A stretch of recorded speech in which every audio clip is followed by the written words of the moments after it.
Hello friends, welcome back to pretty corner. और आज की इस वीडियो में मैं आप लोगों को बताने वाली हूँ हरतालिका तीज व्रत के बारे में। और व्रत से जुड़ी हुई सारी मैं जानकारी आपको देने वाली हूँ, संपूर्ण जानकारी। तो आप भी वीडियो को प्लीज़ एंड तक ज़रूर देखिएगा। तो चलिए शुरू कर लेते हैं। भाद्रपद मास यानी कि भादो मास जब आता है तो उसके शुक्ल पक्ष की तृतीया यानी कि मावस के बाद की जो तृतीया आती है उसको यह व्रत किया जाता है। माता पार्वती यानी कि माँ गौरा के लिए इस व्रत को किया जाता है और माँ गौरा का इस दिन पूजन किया जाता है। सुहागन महिलाएं इस व्रत को करती हैं और कुंवारी कन्या भी इस व्रत को कर सकती हैं। सुहागन महिलाएं इस व्रत को अटल सुहाग पाने के लिए, सौभाग्यवती होने के लिए करती हैं और कुंवारी कन्या अच्छा वर, अच्छा घर पाने के लिए इस व्रत को करती हैं, मनवांछित वर पाने के लिए। तो आप इस व्रत को करना चाहती हैं तो आप पहले ही दिन जो है तैयारी कर लें, एक दिन पहले से ही सामान जुटा लें, सामग्री एकत्रित कर लें। और इस व्रत में क्या क्या सामग्री चाहिएगी उसकी वीडियो मैंने बनाकर पहले ही चैनल पर डाल दी है, आप जाके उसे भी ज़रूर देख सकते हैं। और सारी वीडियो की जो है मैं लिंक डिस्क्रिप्शन बॉक्स में डाल दूँगी, तो आप वहाँ जाके चेक कर लीजिएगा। और आपको जो है मिट्टी से पार्थिव शिव परिवार बनाना होता है इसकी पूजा के लिए विशेष रूप से। तो वो कैसे बनाना है उसकी वीडियो भी चैनल पर है। अगर आपको यमुना जी की मिट्टी मिल जाए तो बहुत अच्छी बात है, लेकिन अगर नहीं मिल पाती है तो कोई बात नहीं, आप कोई भी मिट्टी ले सकते हैं या फिर आप अपने घर के गमले की मिट्टी से भी शिव परिवार बना सकते हैं, बहुत ही सरल तरीके से। तो इस तरीके से या तो आप पहले दिन ही बना लीजिएगा तैयारी करते समय, या फिर आप अगले दिन भी तुरंत ताज़ा भी बना सकते हैं। दोनों तरीके से आप जो है पार्थिव शिव परिवार बना सकते हैं। और उसके बाद आप अपना सारा सामान जुटा लीजिएगा, सारी तैयारी कर लीजिएगा। और जिस दिन हरतालिका तीज हो सुबह, जिस दिन आपने व्रत रखना है, उस दिन आप अपने मंदिर में ही जो है संकल्प लेंगे। या तो आप सुबह भी चौकी लगा सकते हैं, लेकिन पूजा आपको शाम को करनी होती है, जो मेन पूजा होती है प्रदोष काल में। तो या तो आप चौकी ही सुबह लगा लीजिए या फिर सिर्फ आप अपने मंदिर में ही जो है इस व्रत का जो है संकल्प ले लीजिए। हाथ में आप कुछ जो है दाने चावल के लीजिए, फूल लीजिए और भगवान शिव पार्वती के आगे बैठकर आप ये संकल्प लीजिए कि मैं आज से इस व्रत को करूँगी। और आप पहले ही ये निर्णय कर लें कि आपको ये व्रत किस प्रकार से करना है, क्योंकि यह व्रत दो प्रकार से होता है। एक तो यह व्रत निर्जला रखा जाता है, बिना जल ग्रहण किए रखा जाता है।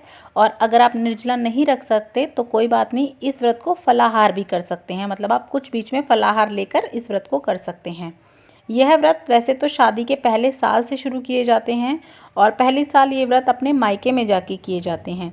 लेकिन अगर आप मायके पे जाकर नहीं करना चाहते तो कोई बात नहीं, मायके से सामान मंगाकर आप इस व्रत को कर सकते हैं।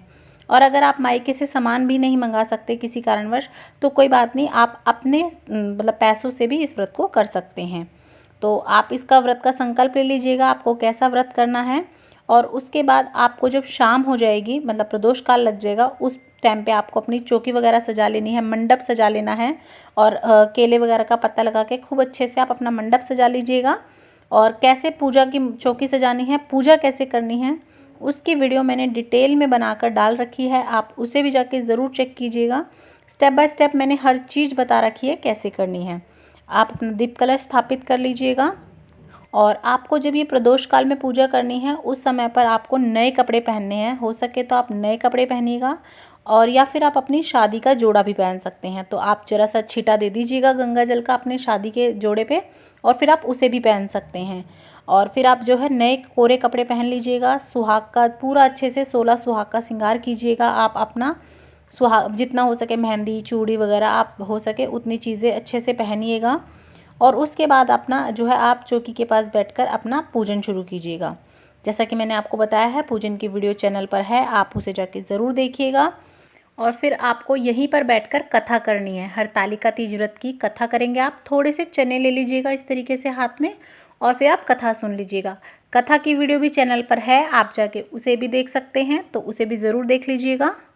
और जब आप पूजन वगैरह कर लेंगे उसके बाद आपको जो है जो भी आपने कपड़े वगैरह पहने थे, बिना मुंह झूठा किए या बिना देर किए आपको पहले वो कपड़े चेंज कर लेने हैं, क्योंकि जब हम इसका पारण करेंगे हमें तब भी वही कपड़े पहनने होते हैं, कोरे या फिर मतलब नए। तो आप पहले अपने कपड़े चेंज कर लीजिएगा। और अगर आपने फलाहार रखा है तो फिर आप रात को कुछ ले सकते हैं थोड़ा बहुत खाने के लिए, जैसे कुटू की पकौड़ी, आलू या आलू से बनी चीज़ें या फल फ्रूट आप कुछ भी खा सकते हैं।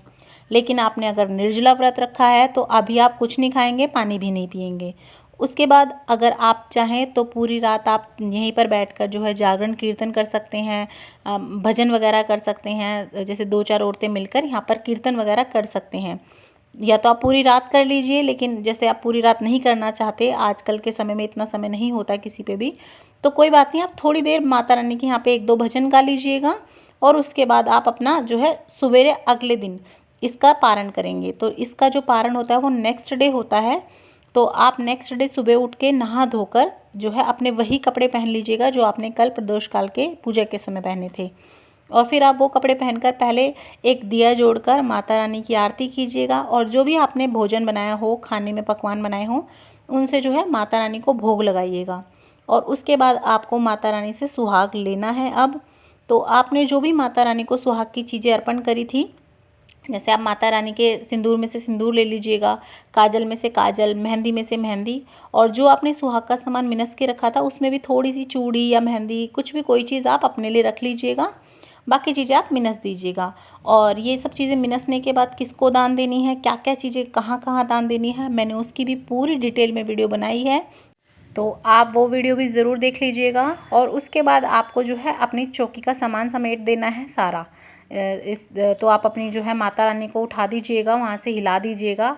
आप चाहें अगर विसर्जन बाद में करना चाहते हैं कहीं ले जाकर, तो आप थोड़ा सा हिला दीजिएगा मूर्तियों को और उसके बाद आप विसर्जन कर सकते हैं। और अब आप अपना व्रत का पारण कर लीजिएगा।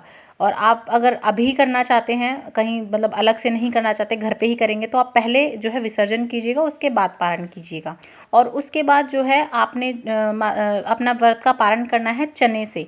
आप या तो चने और गुड़ ले सकते हैं, या फिर आप चने और बताशे खा सकते हैं, और उसके बाद आप कुछ भी खा लीजिएगा जो भी आपने बनाया हो। तो इस तरीके से आप अपना व्रत का पारण कर लेंगे। और विसर्जन की पूरी वीडियो विधि मैंने दी हुई है, आप उसमें से जाके चेक कर सकते हैं। और ये व्रत का उद्यापन नहीं होता है, फिर आप हर साल इसी तरीके से अपना व्रत करेंगे। और कई बार मुझे क्वेश्चन आता है कि पीरियड्स अगर हो जाए तो फिर व्रत कैसे करें या छोड़ दें व्रत। तो मैं आपको बता दूं कि आप जो भी व्रत आपको मतलब हम लोग इस तरह के व्रत करते हैं, उन्हें हमें छोड़ना बिल्कुल भी नहीं होता है। तो आप व्रत बिल्कुल भी नहीं छोड़ेंगे, व्रत आपने ज़रूर करना है। हाँ, अगर आपका जैसे पीरियड का स्टार्टिंग टाइम है तो आप पूजा मत कीजिएगा, पूजा के जो आपने भोग वगैरह बनाना है उसमें भी हाथ मत लगाइएगा।